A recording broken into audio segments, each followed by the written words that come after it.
Welcome to Fresh Bread with Raymond McCulloch. Raymond is the former editor of Irish Christian magazine Bread, and with his wife Jerry directs Kingdom Come Trust, based in Northern Ireland. He has pastored and led worship for several years in Belfast and is currently involved in music and media production. Hi, I'm Raymond McCulloch. Welcome to the 9th episode of our series, Fresh Bread, Your Kingdom Come, based on my recently published book, The Whore and Her Mother, 9/11, Babylon, and the Return of the King. If you've missed the previous shows, don't worry. You can still play or download the podcast of previous shows from our website, kingdomcome.org.uk, or you can read the first few chapters of the book for free there, and you can download the relevant prophetic passages for your own study. You'll also find more information about the music and the content of each show, and you can read all the encouraging emails we receive about this and our previous shows. Here's one of them. Dear Pastor McCulloch, it is a joyous day here, and we ended our day and listened to your broadcast as we always do. You are a consistent source of unique programs for us, and we listen every Sunday as a habit of good choosing. Bless you in the work you are doing. Lynette Kiesler, Toronto, Canada. If you want to contact us, our email address is simply raymond@kingdomcome.org.uk, or just use the form on our website, kingdomcome.org.uk. In previous weeks we've covered the preface, introduction, and the first 5 chapters of the book. Last week we completed chapter 5, the second Exodus, and concluded 1. In the Hebrew prophecies, Judah and Israel are inseparable. What applies to the one applies to the other. 2. The northern kingdom of Israel, the 10 tribes, were completely removed from the land and scattered to the 4 corners of the earth. The return of these lost tribes to Israel, separated from the land for 2,700 years, would be a miracle of truly biblical proportions. 3. At least 1,400 of the lost tribe of Manasseh are now living in Israel. 25,000 more have applied to make Aliyah and are only being held up by Israeli bureaucracy and reluctance. 4. Other tribes in Asia and Africa have been identified as Israelite, some, such as Alemba, with the backup of DNA analysis. Many are no longer followers of the Jewish religion, but may be Christian or Muslim. Some are already keen to come to Israel, others, at present, show little interest. 5. Like the former Red Sea crossing, God will dry up the river Euphrates, the Nile, and the Red Sea, so that his people can again cross over and return to the land of Israel. And 6. Perhaps 90 million Israelites in total exist throughout the world today. If they all return to the land, it will make the biblical Exodus seem insignificant and change the face of the Middle East. We are already seeing this miracle beginning to happen. As we watch, we will see it being fulfilled more and more. Before we begin chapter 6, Why Judge Mega Babylon? We're going to listen to Rodney Cordner and Jean-Pierre Rudolph from Northern Ireland and France with a song called Down by the Laganside. When we dance together. When we cry, we hold each other. When we love forever. Down by the Laganside. I thought you were a vision that stopped me with a smile. Down by the river, we walked along in style. You said, now welcome back again, and won't you stay a while? Down by the Laganside. And when we dance together. Oh, when we cry, we hold each other. And when we love forever. Down by the Laganside. I said, who owns the music so full of joy and pain that the piper and the harper and the lambic drummer play? You said, who owns the teardrops falling in the rain? Down by the Laganside. And when we dance together. And when we cry, we hold each other. And when we love forever. Down by the Laganside.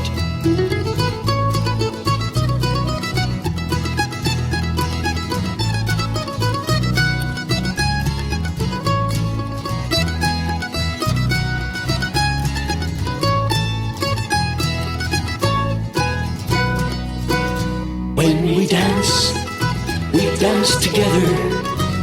When we cry, we hold each other. And when we love forever. Down by the Laganside. And don't you well remember, we once walked side by side, and the bells of Belfast City sang harmony and pride. The past it has been taken, but the future's yours and mine. Down by the Laganside. And when we dance together. Oh, when we cry, we hold each other. And when we love forever. Down by the Laganside.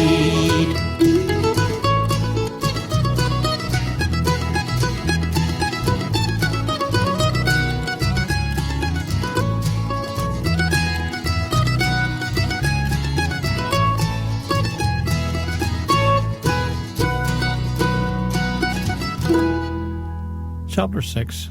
Why Judge Mega Babylon? Billy Graham's daughter was interviewed on the early show, and Jane Clayson asked her regarding Hurricane Katrina, how could God let something like this happen? Anne Graham Lotz gave an extremely profound and insightful response. She said, I believe God is deeply saddened by this, just as we are. But for years we've been telling God to get out of our schools, to get out of our government, and to get out of our lives. And being the gentleman he is, I believe he has calmly backed out. How can we expect God to give us his blessing and his protection if we demand he leave us alone? In light of recent events, terrorist attacks, school shootings, etc., I think it started when Madeleine Murray O'Hare, she was murdered, her body found a few years ago, complained she didn't want prayer in our schools, and we said, okay. Then someone said, you better not read the Bible in school. The Bible says, thou shalt not kill, thou shalt not steal, and love your neighbour as yourself. And we said, okay. Why is Mega Babylon to be destroyed? What is her major offence? That the judgment of total destruction should come upon her? There is more than just one simple answer to this. The basic answer lies in the description of Mega Babylon as a prostitute. Her first crime was to have a once-deserved reputation as a godly nation, but then to move away from that more and more over recent years. The Bible calls this playing the harlot. This would apply to the United Kingdom and other Western nations also, which have drifted far from their Judeo-Christian roots. Can any nation be truly described as Christian these days? I doubt it. The details are in where this drift has led. The harlot is described over and over, like the ancient Babylonian goddess Ishtar, as holding a cup of filth with which she has made the nations drunk. What does this filth represent? Revelation 17:4 and 5. The woman was dressed in purple and scarlet, and was glittering with gold, precious stones, and pearls. She held a golden cup in her hand, filled with abominable things, and the filth of her adulteries. The name written on her forehead was a mystery, Babylon the Great, the mother of prostitutes and of the abominations of the earth. Fornication. Of course, our first thoughts are of pornography, permissiveness, and Hollywood movies, which may surely be a part of the story. After all, the USA is the world's top exporter of pornography. But there is something more basic involved here. The God of the Bible does not look upon the outward appearance. He looks upon the heart, 1 Samuel 16:7. The heart of the whole globalisation movement, of which the US government, bankers, the IMF and Federal Reserve are the hub, is focused on what used to be known as filthy lucre. Greed for monetary gain is the basic motivation behind the corporate disregard for anything just, righteous or holy.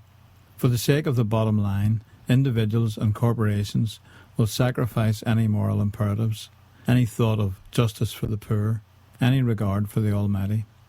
Corporations, of course, have no morals. They are a self-perpetuating machine. If caught in gross breach of the law, they will make some member of their management a scapegoat, but the corporation marches on, unrepentant. The Exxon Valdez tanker disaster in the Prince Rupert Sound, Alaska, is just one case in point. Incidentally, the real culprits there were British Petroleum, BP, who owned 50% of the shares, as opposed to Exxon, who only had 10%. The vast bulk of the promised compensation has never been paid out, and most likely never will be. The hunting and fishing way of life of the Chugach people has been destroyed forever.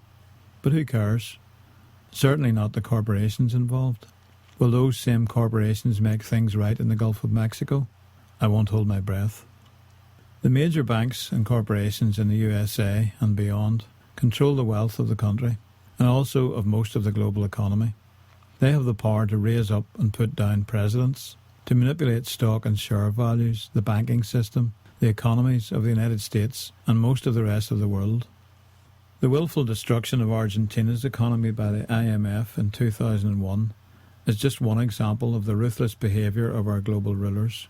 Now the same forces are destroying Greece, Ireland, Portugal. Where have all the billions of dollars gone out of our economies? Did they just evaporate? Or are we being cynically manipulated by big business in order that they should gain even more control over our lives? This cynical, uncaring, bottom-line policy rides roughshod over all of us. Who gains? Only a select elite. Who loses? You, me, and most of the decent ordinary citizens of the USA and other nations. But most of all, the losers are those who are weakest, the marginal, third world, developing countries, in other words, the poor. Alex Perry, in his book Falling Off the Edge, examines many different groups around the world who are being destroyed by the uncaring and heartless global system.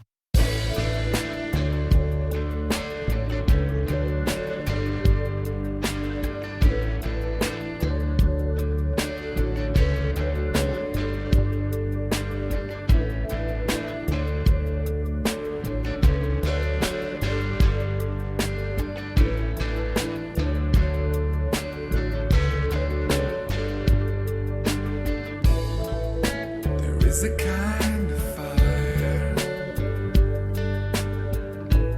that no water can control,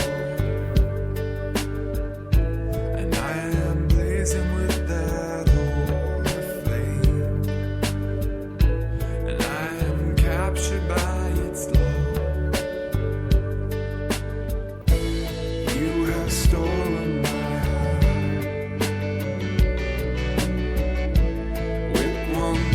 Of your eyes, how pleasing is your love, more pleasing than wine.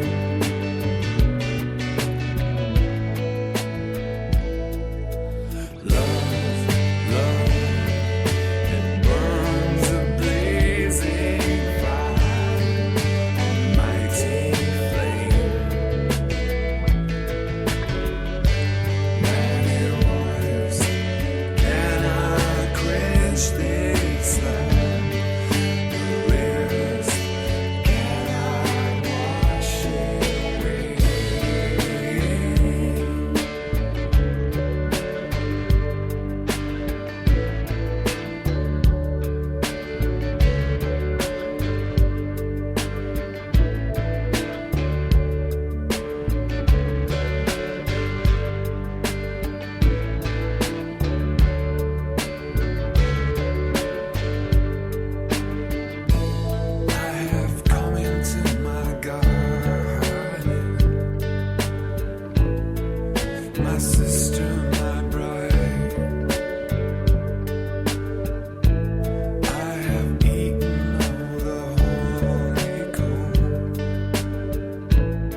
Stay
That was the band 1 Week of Days from Kilkenny in Ireland and Song of Songs.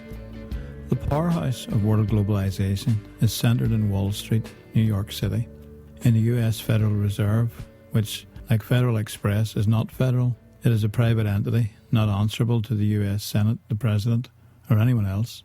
In the IMF and the World Bank.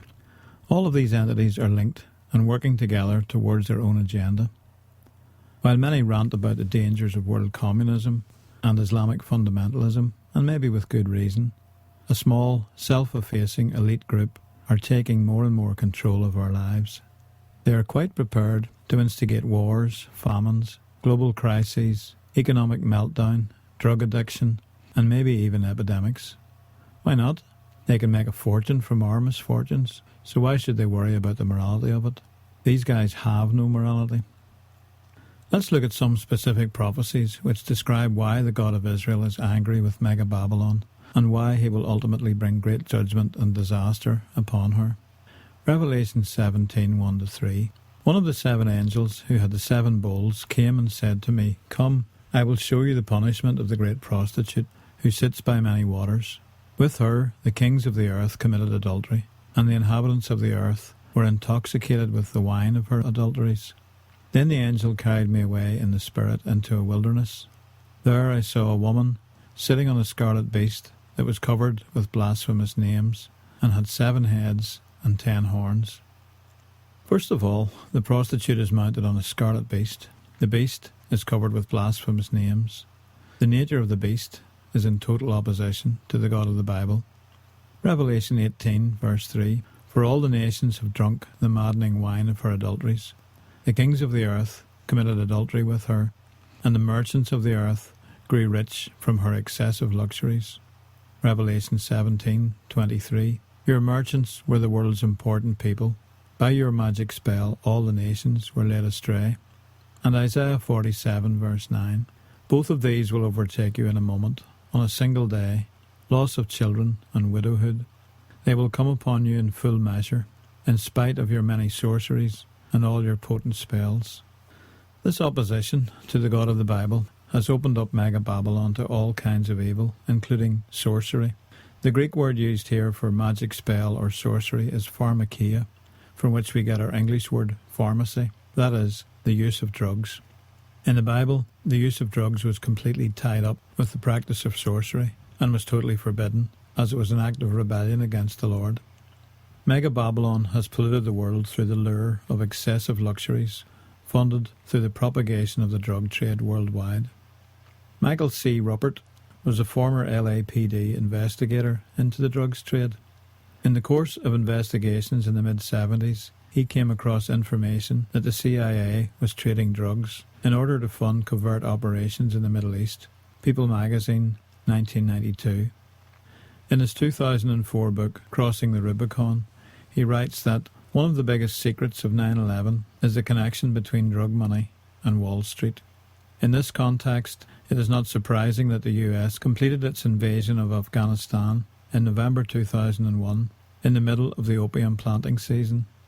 Among the first things the US forces and CIA did was to liberate a number of known opium warlords who, they said, would assist US forces. Opium farmers rejoiced, and, amid reports that they were being encouraged to do so, began planting massive opium crops. In December, former CIA asset and opium warlord Ayub Afridi was released from prison and recruited by the CIA to unify local leaders against the Taliban. When the harvest of June 2002 came, Afghanistan had again become the world's largest producer of the opium poppy and the world's largest heroin supplier. From a paltry 180 tons under the Taliban in 2001, according to the UN, the estimated 2002 harvest under CIA protection was close to 3,700 tons. By March of 2003, World Bank President James Wolfensohn was reporting record levels of opium production, and the drugs were a bigger earner for Afghanistan than foreign aid. The 2003 crop set new records, coming in at almost 4,000 tons, and experts warned that the June 2004 harvest might be 50% larger than that of 2003. In November of 2003, Reuters reported that current Afghan opium cultivation was 36 times higher than under the last year of Taliban rule. This exploitation of the drug trade for economic benefit has of course been ongoing for a very long time, originally pioneered by the British Empire, the mother of the present-day American Empire. Rupert states, "The use of the drug trade to secure economic advantage for an imperialist nation is at least as old as the British East India Company's first smuggling of opium from India into China in the late 1600s. This practice led eventually to the Opium Wars between Britain and China in the mid-19th century.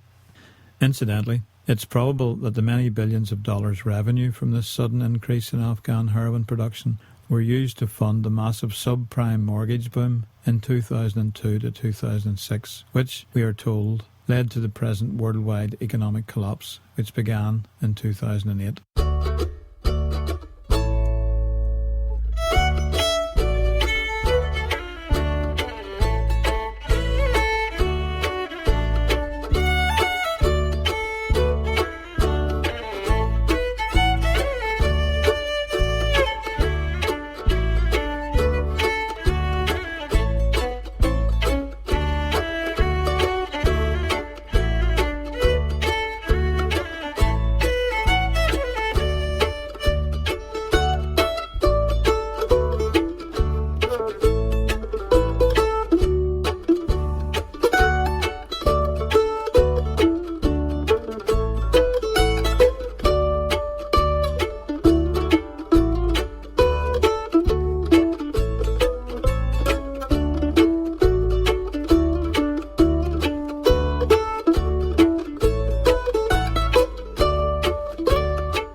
Low Country Boys from County Down, Northern Ireland, with two instrumentals, the old Crosscut Saw and Hector the Hero.